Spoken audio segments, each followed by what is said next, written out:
ये एक कहानी है बच्चों, प्यारे बच्चों आदाब।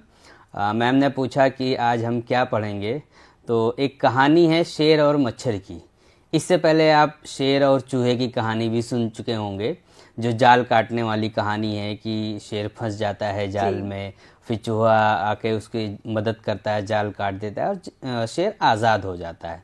लेकिन आज यहाँ एक दूसरी तरह की कहानी है, शेर और मच्छर की। यहाँ चूहा नहीं है, यहाँ शेर और मच्छर है। एक कहानी सुनेंगे, पढ़ेंगे, बात करेंगे, फिर उसी के ज़रिए हम ज़बान सीखेंगे कि अगर हमें कोई कहानी कहनी है तो हम किस तरह से कह सकते हैं, वो क्या तरीक़ा होगा कि हमारी ज़बान अच्छी हो।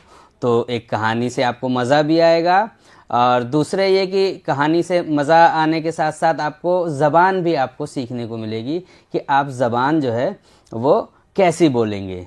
तो अभी देखिए आपके स्क्रीन पर एक तस्वीर नज़र आ रही होगी, जिसमें देखेंगे कि एक तरफ शेर की गर्दन है, शेर का चेहरा है, और दूसरी तरफ शेर का एक मच्छर है, और वो दोनों एक दूसरे को देख रहे हैं, बात कर रहे हैं। तो ये हमारी कहानी का उन्वान है। बीच में लिखा हुआ है शेर और मच्छर। दाहिने तरफ शेर है और बाएं तरफ मच्छर है। तो शेर और मच्छर की कहानी है। आइए देखते हैं कि इस कहानी में क्या है। आपको भी उत्सुकता होगी, तजस्सुस होगा कि हमने शेर और चूहे की कहानी सुनी थी, आज सर शेर और मच्छर की कहानी लेकर आए हैं, तो ज़रूर कुछ तो बात होगी, कुछ नया होगा। तो देखते हैं। अब देखिए आपकी स्क्रीन पर एक तस्वीर नज़र आ रही है। मैम ये तस्वीर आप बताएंगे बच्चों को क्या है तस्वीर? बच्चे आप भी देखिए कि तस्वीर में क्या नज़र आ रहा है। जी बच्चों, एक खूबसूरत जरिया होता है जिसमें हम कहानी को चित्रों के माध्यम से प्रस्तुत करते हैं। चलिए इस चित्र को देखें तो सर शेर जो है आराम फरमा रहे हैं, जंगल के बीचों बीच हरा भरा जंगल है और सो रहे हैं। जी हाँ, शेर जो है ये दरख्त के नीचे जंगल के अंदर आराम से सो रहे हैं। ये आपने देख लिया कि एक शेर है, जंगल के दरमियान है, जंगल के बीच में है, दरख्त के नीचे, और बहुत मज़े लेकर सो रहा है। अब देखिए क्या होता है इसमें। एक कौन आया है इसमें मैम, ये आप देख के बताइए। बच्चों आप भी देखिए क्या है इसमें। जी बिल्कुल, ये हमारी कहानी का दूसरा किरदार है, यानी एक मच्छर आया है। एक मच्छर है, आपको नज़र आ रहा होगा, बड़ा सा मच्छर। मैंने थोड़ा बड़ा करके दिखाया है ताकि आपको पता चले कि हाँ वो एक मच्छर है, क्योंकि मच्छर तो बहुत छोटा होता है लेकिन तस्वीर में आपको बड़ा नज़र आ रहा होगा। तो ये मच्छर भिनभिनाता हुआ इस शेर के पास आया है, शेर के चेहरे के पास, और शेर आराम से सो रहा है। लेकिन उसकी भिनभिनाहट से, उसकी आवाज़ से वो जाग जाएगा। आप भी कभी सोते हैं तो मच्छर अगर आपको आपके आसपास आता है, कान के पास आकर भिनभिनाता है, कभी चेहरे के पास आता है, तो अगर आप भी सो रहे हो तो आपकी भी आँख खुल जाती है। तब देखिए शेर जो है ये सो रहा है, उसकी आँखें बंद हैं और मच्छर उसके आसपास भिनभिना रहा है। अब देखिए क्या हुआ मैम, आप बताएंगे कुछ? जी तस्वीर देख के। शेर जो है अपनी नींद से उठ चुका है और उसने मच्छर की तरफ देखा है। हाँ। लेकिन अब क्या ये गुस्से में देखेगा? हाँ, अब देखते हैं भी आगे क्या होता है। अब देखिए शेर जाग गया, शेर जाग तो गया, अभी फिलहाल तो वो गुस्से में नहीं है, लेकिन मच्छर से वो बातें कर रहा है कि भाई तुम मुझे क्यों परेशान कर रहे हो, तुम जानते नहीं हो कि मैं शेर हूँ, जंगल का राजा हूँ। तो वो मच्छर कहता है क्या हुआ, राजा हैं आप, लेकिन आप राजा हैं लेकिन मैं आपके पास आया हूँ। तो शेर को थोड़ा सा गुस्सा आता है। अब वो क्या करता है, देखिए तस्वीर में देखिए क्या हो रहा है कि शेर ने अपना एक पंजा उठाया हुआ है। क्यों उठाया हुआ है मैम पंजा, किस लिए उठाया उसने? तो ये इसने इस मच्छर को भगाने के लिए, मारने के उद्देश्य से उठाया जी है। असल में क्या हुआ, शेर बड़े मजे से ये सो रहा था। देखिए शेर बड़े मजे से सो रहा था, लेकिन जब मच्छर आया, भिनभिनाने लगा, तो उसकी आंख खुल गई। अब उसने कहा कि भाई तुम मुझे क्यों परेशान कर रहे हो? तो उसने कहा मैं तो यहाँ से गुजर रहा था, लेकिन कहा मैं तो शेर हूँ, जंगल का राजा हूँ, और तुम मुझे परेशान कर रहे हो। तो शेर जो है उसने, मच्छर जो है उसके गाल पे बैठ गया था, और शेर ने जैसे ही हाथ पंजा उठाया उसको मारने के लिए, मच्छर उड़ गया। अब जब मच्छर उड़ा तो शेर का जो पंजा है वो उसके खुद अपने गाल पर लग गया। अब इससे क्या कहते हैं, उसका शेर का जो मुंह था, शेर का जो चेहरा था वो जख्मी हो गया। अब मच्छर को क्या हुआ, एक शरारत सूझी। क्या शरारत सूझी कि वो दूसरे गाल पे बैठ गया। अब जब दूसरे गाल पर बैठा तो अब देखिए तस्वीर में आपको नजर आ रहा होगा कि इसने, शेर ने दूसरा पंजा उठाया, दूसरी तरफ मारने के लिए, लेकिन फिर क्या हुआ, मच्छर फिर उड़ गया। अब क्या हुआ कि दूसरे गाल पर भी शेर का पंजा लग गया। अब जब दोनों तरफ शेर के गाल पर अपने शेर का खुद का पंजा लगा, तो आपको मालूम है ना बच्चों, शेर के पंजे में नाखून होते हैं जिससे वो हमला करता है। तो शेर जो है वो खुद जख्मी हो गया, यानी उसके अपने ही पंजे से शेर के चेहरे पर जख्म आ गया और उसे खून रिसने लगा। आप तस्वीर में देख रहे हैं कि शेर जो है वो बहुत ही ऐसे लागर सा होकर वापस जा रहा है। क्यों, मच्छर तो वहीं भिन भिन आ रहा है, लेकिन शेर जख्मी हो गया था। उसने उसको मारना चाहा, मच्छर को, बहुत छोटा सा था। और शेर कितना बड़ा है, बड़े बड़े जानवरों का शिकार करता है, लेकिन वो एक छोटे से मच्छर को नहीं मार पाया, जबकि उसने गुस्से में कहा था कि मैं शेर हूं, जंगल का राजा हूं। और जब नहीं उससे बन पड़ा, मच्छर से नहीं जीत पाया, तो वो वापस दूसरी तरफ जाने लगा। तब मच्छर ने कहा कि दोस्त, अपनी ताकत पर घमंड नहीं करना चाहिए। ये है असल कहानी। तो ये कहानी थी बच्चों, जो आपने तस्वीरों के ज़बानी सुनी और इस पर हमने बातचीत की। अब देखिए, इसी कहानी को एक तो बताने का तरीका होता है कि अगर हम कोई कहानी बता रहे हैं तो उसमें बहुत सारे जुमले जो हैं वो रिपीट होते हैं, दोबारा आते हैं, अल्फाज बार बार आते हैं समझाने के लिए, एक्शन भी होता है इसमें। लेकिन अगर इसी कहानी को हम लिखकर बताएं, कि आपको अगर लिखने को कहा जाए कि देखिए आपने तो कहानी सुन ली, अब आप अपने अल्फाज में लिखिए इसको, तो जब एक कहानी लिखेंगे तो तहरीर जो होगी वो एक स्टैंडर्ड होगी, उसकी ज़बान अच्छी होगी, उसमें जुमले रिपीट नहीं होंगे, उसमें अच्छे अल्फाज का इस्तेमाल होता है। तो ये होता है तरीका, एक तो बताने का, कहानी सुनाने का, फिर उसको कहानी लिखने का। तो अब आप देखिए कि आगे जब हम पढ़ेंगे तो ये टेक्स्ट जो है आपकी किताब में वो कहानी लिखी हुई है, उस कहानी को हम पढ़ते हैं, उससे क्या फ़ायदा होगा कि एक तो आपको लिखने का तरीका आएगा, दूसरे आपको पढ़ने की रीडिंग की जो वो सूरत है वो बढ़ेगी, यानी रीडिंग आपकी अच्छी होगी और आपकी ज़बान उस पर टूटेगी और आप अच्छे से पढ़ सकेंगे। और एक फ़ायदा और है कि आपने कोई ज़बान तो पढ़ ली, कोई चीज़ लिखी हुई है, लेकिन आप उसको समझे कि नहीं समझे, ये बहुत बड़ी चीज़ है। रीडिंग विद अंडरस्टैंडिंग, यानी आपने इबारत पढ़ी तो उस इबारत में क्या लिखा हुआ है, क्या पेश किया गया है, क्या बात कही गई है, वो आपको समझ में आई कि नहीं, यानी उस इबारत की तफहीम हुई कि नहीं हुई, ये भी बहुत ज़रूरी है। सिर्फ पढ़ लेना काफ़ी नहीं है।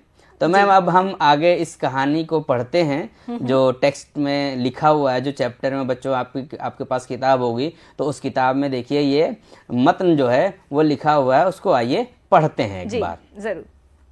देखिए कहानी ऐसे शुरू होती है कि एक शेर जंगल में दरख्त के नीचे सो रहा था। एक मच्छर भिन भिनाता हुआ शेर के पास आ पहुंचा। शेर का खून चूसने के लिए उसके आसपास मंडलाने लगा। मच्छर की आवाज से शेर की आंख खुल गई। उसने मच्छर से कहा, ए हकीर कीड़े, दूर हो जाओ, मेरे पास ना आओ। तुझे मालूम नहीं मैं जंगल का बादशाह हूं? मच्छर ने कहा, मैं तुमसे नहीं डरता। अब देखिए मच्छर ने क्या कहा, मैं तुमसे नहीं डरता, बहुत आराम से पोलाइटली कहा। मच्छर की ये बात सुनकर शेर को गुस्सा आ गया और उसने मच्छर को मारने के लिए अपना पंजा उठाया। अब मच्छर जो कि शेर के गाल पर बैठा था, पंजा देखते ही उड़ गया। शेर का जोरदार पंजा खुद उसके गाल पर लग गया और गाल जख्मी हो गया। अब मच्छर को शरारत सूझी और शेर के दूसरे गाल पर जा बैठा। शेर ने गुस्से में मच्छर को मारने के लिए फिर पंजा उठाया, लेकिन ये क्या हुआ, मच्छर फिर से उड़ गया और जोरदार पंजा दोबारा शेर के दूसरे गाल पर लग गया। फटाक! अब शेर का दूसरा गाल भी जख्मी हो गया। शेर के गाल से खून बहने लगा। शेर बेबस हो गया। मच्छर शेर के पास मंडला रहा था। तंग आकर शेर वहां से उठा और खामोशी से चला गया। शेर को जाते देखकर मच्छर ने कहा, दोस्त, अपने आप पर गुरूर नहीं करना चाहिए। ये कहानी यहीं पर बच्चों खत्म होती है। अब आपने देखा होगा कि कहानी बहुत छोटी सी है, एक शेर और एक मच्छर की कहानी है। आप इससे पहले शेर और चूहे की कहानी सुन चुके हैं, पढ़ भी चुके होंगे कहीं ना कहीं। उसकी मॉरल ऑफ द स्टोरी कुछ और थी, वहाँ दोस्ती थी, मदद करने का जज्बा था, लेकिन यहाँ कुछ और बात की गई है। आपने तस्वीरों के जरिए भी कहानी सुनी और जो मतन है इस किताब में उसको भी आपने पढ़ा मेरे साथ साथ और सुना भी और समझा भी। तो क्या समझ में आया कि दुनिया में हर तरह के लोग हैं जी। बड़े भी हैं, छोटे भी हैं, और कोई चीज बेकार नहीं है। सबकी अपनी अपनी वैल्यू है, अपनी अपनी कीमत है। अब देखिए, मैं यही एक और छोटी सी कहानी सुना देता हूं जो नज्म की सूरत में थी, पहाड़ और गिलहरी की। देखिए, शेर और चूहा, अब किसकी? पहाड़ और गिलहरी। पहाड़ जो है वो गिलहरी से, ये नज्म जब आप थोड़ा और अगली क्लासों में जाएंगे तो आप ये नज्म पढ़ेंगे, लेकिन मुश्किल अल्फाज हैं, तो मैं नज्म सुनाने के बजाय आपको उसका इख्तिसार से वो किस्सा सुना देता हूँ। क्या किस्सा था कि एक पहाड़ एक गिलहरी से कह रहा था कि तुम तो बहुत छोटी हो, तुम कुछ नहीं कर सकती, मुझे देखो मैं कितना बड़ा हूँ और कितना कि मेरा जिस्म कितना बड़ा है और मैं एक जगह अटल हूँ, कोई मुझ पर चढ़ नहीं सकता, कोई मुझे तोड़ नहीं सकता, कोई मुझे खिसका नहीं सकता, कोई मुझे परेशान नहीं कर सकता। ये अपनी बड़ाई में, अपनी ऊंचाई में और अपने जिस्म के बड़े होने पर वो घमंड कर रहा था, गुरूर कर रहा था। जैसे शेर ने कहा था कि मैं तो जंगल का राजा हूँ, मेरे पास से चले जाओ ये हकीर कीड़े। लेकिन वहाँ भी यही हुआ, पहाड़ था, वो बहुत बड़ा पहाड़ था। उसने कहा कि देखो, मेरी अजमत के आगे, मेरी बड़ाई के आगे तुम तो कुछ भी नहीं हो, जरा सी एक छोटी सी गिलहरी हो जी। गिलहरी ने ये बात सुनी, चुपचाप सुन लिया, उसे गुस्सा नहीं आया। उसने कहा कि ए पहाड़, ठीक है तुम बड़े हो, बहुत बड़े हो, मैं छोटी सी हूँ, लेकिन जरा ये तो बताओ, क्या तुम दरख्त पर चढ़ सकते हो? क्या तुम छालियां कुतर सकते हो? क्या तुम इधर उधर जा सकते हो? क्या तुम दरख्त पे चढ़ के फल खा सकते हो? क्या इंसानों के बीच में जाके उनसे मूंगफली लेके खा सकते हो? नहीं, जरा ऐसा करके दिखाओ। तो अब पहाड़ वो बिल्कुल चुप, खामोश। तो उसने कहा कि देखो, दुनिया में जितनी भी चीजें हैं सबकी अपनी अहमियत है, सबकी अपनी कीमत है, कोई भी चीज बेकार नहीं है। जी तो बिल्कुल सर, अक्सर कई बच्चों में जी। भी ये काबिलियत देखी जाती है, जब उन्हें किसी चीज के लिए टीज किया जाता है कि हाँ। आपके पास ये नहीं है, हाँ, तो जी, बच्चे भी बढ़ाई के तौर पर जो उनके पास चीजें होती है वो बताते हैं, गिनवाना शुरू कर देते जी हैं। जी जी। ऐसे ही एक कहानी और थी मैम, हामिद का चिमटा। ईदगाह एक कहानी है, बच्चे जब आप और बड़े होंगे ना, अगली क्लासों में जाएंगे तो वो पढ़ेंगे। उसमें भी हामिद ईदगाह जाता है, वो उसके पास पैसे कम होते हैं, वो खिलौने नहीं खरीद सकता, तो वो एक चिमटा अपनी दादी के लिए खरीद लेता है, क्योंकि उसकी दादी जो रोटियां बनाती हैं तो उनके हाथ जल जाते थे। तो अब उसने, हामिद ने सोचा कि मैं, सब बच्चों ने तो खिलौने लिए, अब उसने लिया चिमटा, और जब आने लगे तो सब अपने रास्ते में बताने लगी, देखो मेरे पास शेर है, मेरे पास वकील है, और मेरे पास फलां चीज है, सब अपने अपने खिलौने की बड़ाई बयान करने लगे।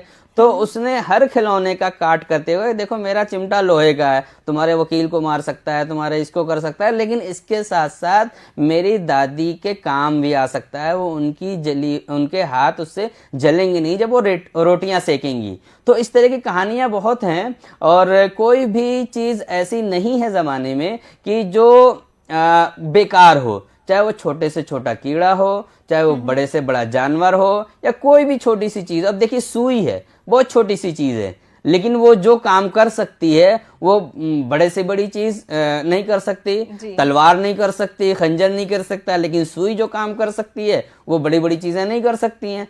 तो इस कहानी का भी यही मकसद है बच्चों बताने का, कि गर्चे शेर जंगल का राजा है, ताकतवर है, और मच्छर एक बहुत छोटा सा है, लेकिन सबकी अपनी अहमियत है। तो इसकी वजह से किसी को बुरा समझना उसके छोटे होने पर, या कोई बहुत बड़ा है तो उसकी वजह से उससे डरना या रौब खाना, ये अच्छी बात नहीं है, बल्कि सब बराबर हैं और सबके अपने अपने काम हैं, जिसका जो काम है वो करता है। तो इस तरह से ये कहानी आपको बड़ी अच्छी लगी होगी। मैम इसमें कहानी में कुछ मशकें दी हुई हैं आगे, आप देखेंगे तो उस मशकों को हल करेंगे। उनका मकसद ये है कि जो आपने एक तो कहानी सुन ली, फिर उसके बाद एक कहानी आपने उसको पढ़ लिया, लेकिन अब लिखने की भी तो मशक होनी चाहिए। तो जो मुश्किल अल्फाज थे इस कहानी में जो आए थे, उनको लिखने की मशक कराई गई है। तब आप अभी देखेंगे जो पहली मशक है इसमें, वो एक लिखने की है, प्रैक्टिस करने की है। पहली मशक क्या है, इन लफ्ज़ों को लिखवाइए। अब आपकी स्क्रीन पर नज़र आ रहा होगा कि कुछ लफ्ज़ दिए हुए हैं और उनको लिखने की बात की जा रही है। जैसे इसमें आपका पहले है ये जो नज़र आ रहा है जंगल। अब ये जो लफ्ज़ है आपका, ये है जंगल। ये देखिए, ये इसको लिखने की मशक कराई जा रही है, क्योंकि ये जीम, नून, गाफ, लाम 4 हरूफ है इसमें, और ये चारों बहुत बड़े बड़े हैं। लेकिन जैसे इसमें जीम है ये, फिर इसके बाद नून भी इतना बड़ा है, फिर इसके बाद गाफ है, फिर इसके बाद लाम है। लेकिन ये इतने बड़े बड़े हरूफ को जब हम मिलाकर लिखते हैं तो ये एक छोटा सा बन जाता है लफ्ज़। तो इसीलिए इसके लिखने की मशक कराई गई है। अब इसको जैसे जंगल को हमें 5 बार लिखना है, हमने तो यहाँ लिख दिया है, लेकिन आप अपनी किताब में इसको पूरा ऐसे 5 बार लिखिएगा, और ये तरीका है लिखने का। अब देखिए, ये मैंने लिखा और आपने देखा होगा कि हमारी उर्दू ज़बान राइट टू लेफ्ट चलती है, यानी दाहिने तरफ से हमें लिखना है, इधर से नहीं स्टार्ट करना है। हमें हर चीज़ इधर से स्टार्ट करना है। जैसे जीम बनाया, ये हो गया, फिर नून बनाया, फिर गाफ बनाया, फिर लाम बना, और ये गाफ का मरकज़ और ये नुक्ता। तो ये इस तरह से हम जंगल लिखेंगे। ऐसे ही शेर, दूसरा लफ्ज़ है शेर। इसमें कौन कौन से हरूफ हैं, शीन है, ये है और रे है। इसको जब मिलाकर लिखेंगे तो ये इसकी सूरत ये बनेगी। अब देखिए, ये भी हमने दाहिने तरफ से लिखा, ऐसे लिखते हुए आ रहे हैं, यानी दाहिने तरफ से हमें लिखना है। फिर एक बार और लिख के देखते हैं। ये हो गया शीन, इसका आधा हो गया।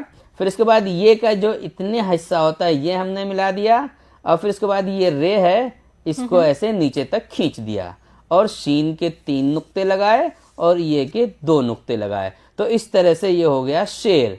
ऐसे देखिए दरख्त। अब देखिए, अब आपको लग रहा होगा कि ऊपर जो 4 हरूफ हैं और ये 3 हरूफ हैं, ये तो एक साथ मिल गए, लेकिन यहाँ दरख्त में दाल और रे जो है ये बिल्कुल अलग अलग है।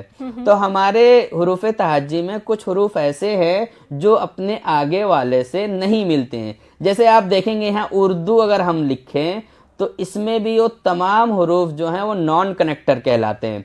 ना अलिफ अपने आगे से मिल रहा है, न रे अपने आगे से, न दाल अपने आगे से मिल रहा है। तो ये तमाम के तमाम चारों हरूफ बिल्कुल अलग अलग लिखे गए। तो ऐसे ही दरख्त में दाल अलग लिखा जाएगा, रे अलग लिखा जाएगा। अब उसके बाद आता है ये खे, और उसके बाद आता है ते। तो जब हम इसको मिलाएंगे तो दाल अलग, रे अलग, खे का आधा और ते पूरा।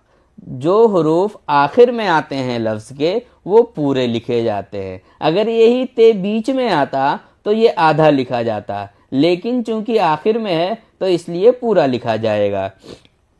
अब देखिए, एक और लफ्ज़ है ज़ख्मी। शेर ज़ख्मी हुआ था ना, तो इसमें जे जो है ये जे हो गया, ये खे हो गया, और ये मीम, और ये। अब इसको जब मिलाएंगे तो चूंकि जे नॉन कनेक्टर है तो ये जे अलग रहेगा। उसके बाद खे का आधा, जैसे हमने दरख्त में लिखा था, और उसके बाद फिर मीम, फिर उसके बाद ये और जे का खे का नुक्ता। तो ये बच्चों देखिए कि इस तरह से हमें लिख के इसकी मशक करनी है। जी सर, अगली बात पे चलते हैं। अगला जो मशक है, इसमें देखिए अलग अलग हरूफ दिए हुए हैं, मीम, छ, रे। अब इनको मिला के लिखना है, तो इसको मिला के लिखने की सूरत ये होगी, मच्छर। ये देखिए जो लिखा हुआ है ये मच्छर, ये यही वाला मच्छर। इसको जब अलग अलग करेंगे तो मीम, छ ये हकारी हर्फ है, और ये रे, ये हो गया मच्छर। दूसरा है दाल, वाव, सीन, ते। अब देखिए दाल नॉन कनेक्टर है, अकेले लिखा जाएगा, वाव नॉन कनेक्टर है, लेकिन सीन और ते को मिलाएंगे तो ये आधा सीन हो गया और ये पूरा ते। तो ये हो गया दोस्त। अब ये देखिए जंगल जो हमने लिखा था पिछले मस्क में वो यहाँ अलग अलग करके दे दिए गए, जीम नून गाफ लाम, तो ये हमारा हो गया जंगल।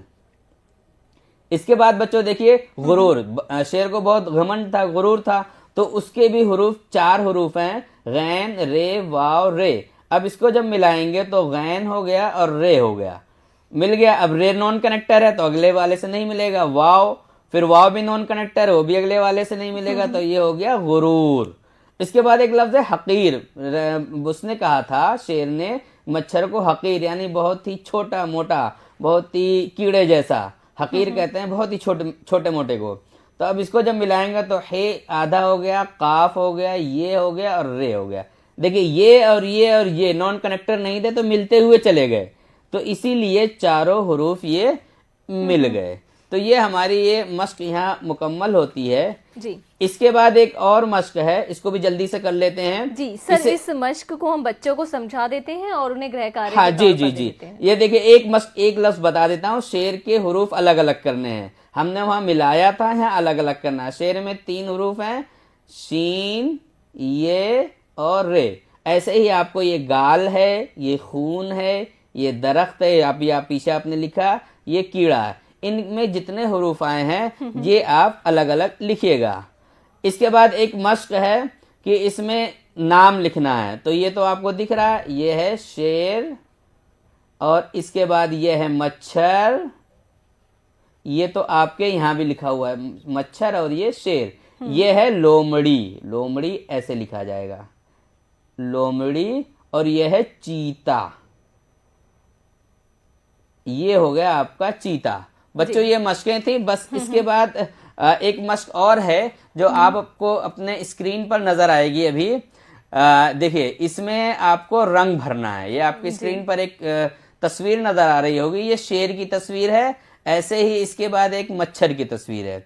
ये दोनों तस्वीरें इसलिए दी गई हैं ताकि आप इसमें रंग मैंने दे दी हैं, लेकिन जब आप सबक खोलेंगे किताब में तो उसमें आपको ऐसे सादा सा ब्लैक बोर्ड नजर आएगा। इस ब्लैक बोर्ड का मतलब यह है कि इस पे आप शेर की और मच्छर की तस्वीर बनाइए, इस तरह की आउटलाइन बनाइए और फिर उसके बाद उसमें रंग भरिए। ये कलर करने का आपका काम है। बिल्कुल।